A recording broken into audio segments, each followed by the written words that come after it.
我哋今日整蛋撻，一款用氣炸鍋整，另一款用電飯煲整。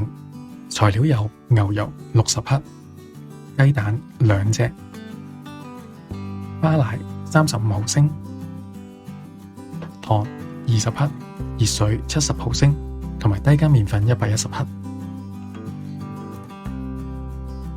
首先將10克糖放入70毫升嘅熱水，將佢攪勻。攪勻之後，將佢攤凍，之後用嚟整蛋汁。跟住整蛋撻嘅曲奇皮，將60克嘅牛油放入碗，將剩翻嘅10克糖放入去，攪勻。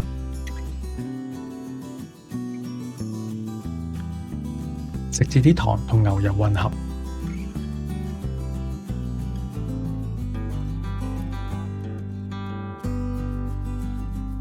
然後打2隻蛋，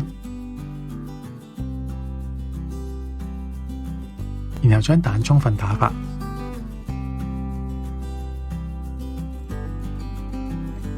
將大約半隻蛋份量嘅蛋液倒入牛油，其餘嘅蛋液留返之後整蛋汁用。將蛋液同牛油混合，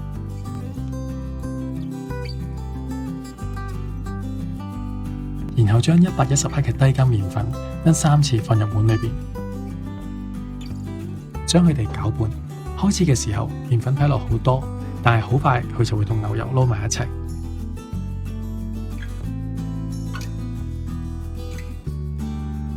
跟住落第2次麵粉，同樣將佢哋攪拌至麵粉同牛油嘅麵團混合。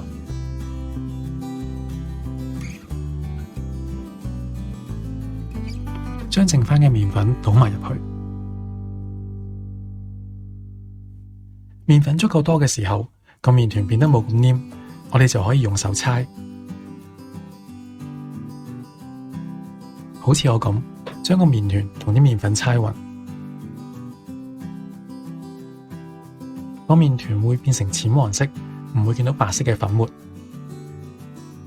麵粉同牛油嘅份量啱嘅時候，個麵團就唔會咁黏。如果太黏，就可以加多少少麵粉。之後我哋將個麵團擺埋一邊，靜置20分鐘。呢個時候我哋預備蛋汁，將已經攤凍咗嘅糖水加入花奶，同埋之前預留嘅蛋液，將佢哋攪勻。預備蛋汁嘅步驟就完成。而家麵團已經靜置咗20分鐘，我哋可以開始整蛋撻皮。搣少少麵團出嚟，大約1/6左右，將佢哋搓成一個波，放入蛋撻模，一邊轉個蛋撻模，一邊慢慢壓，將佢壓成蛋撻模嘅形狀。好似咁樣，啲皮薄薄地就可以。跟住整埋其餘嗰幾件。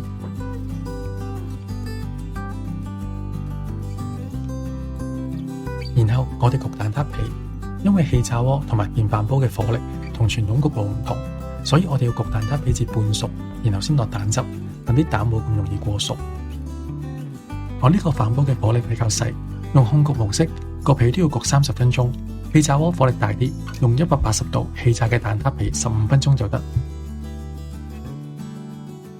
而家過咗30分鐘，可以將飯煲嘅蛋撻皮攞出嚟。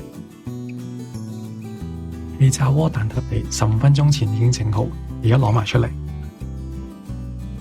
落蛋汁之前，記得先將啲蛋汁過篩，啲蛋先會滑。將蛋汁倒入蛋撻皮至9成滿。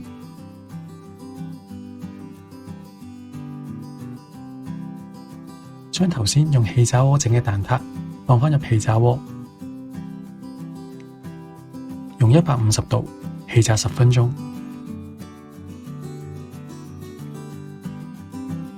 將另一半用電飯煲整嘅蛋撻放入飯煲，用控焗模式焗20分鐘。而家過咗20分鐘，飯煲整嘅蛋撻已經完成。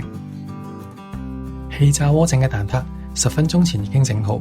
因為氣炸鍋係個爐頂發熱，所以會有少少好似葡撻咁。呢個蛋撻用氣炸鍋整會快啲，不過如果冇氣炸鍋，用我呢個方法用飯煲都整到。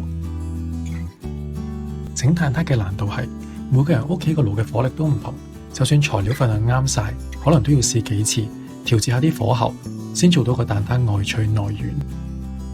如果想睇更多我哋嘅片，記得留言、like、分享同埋訂閱我哋嘅頻道。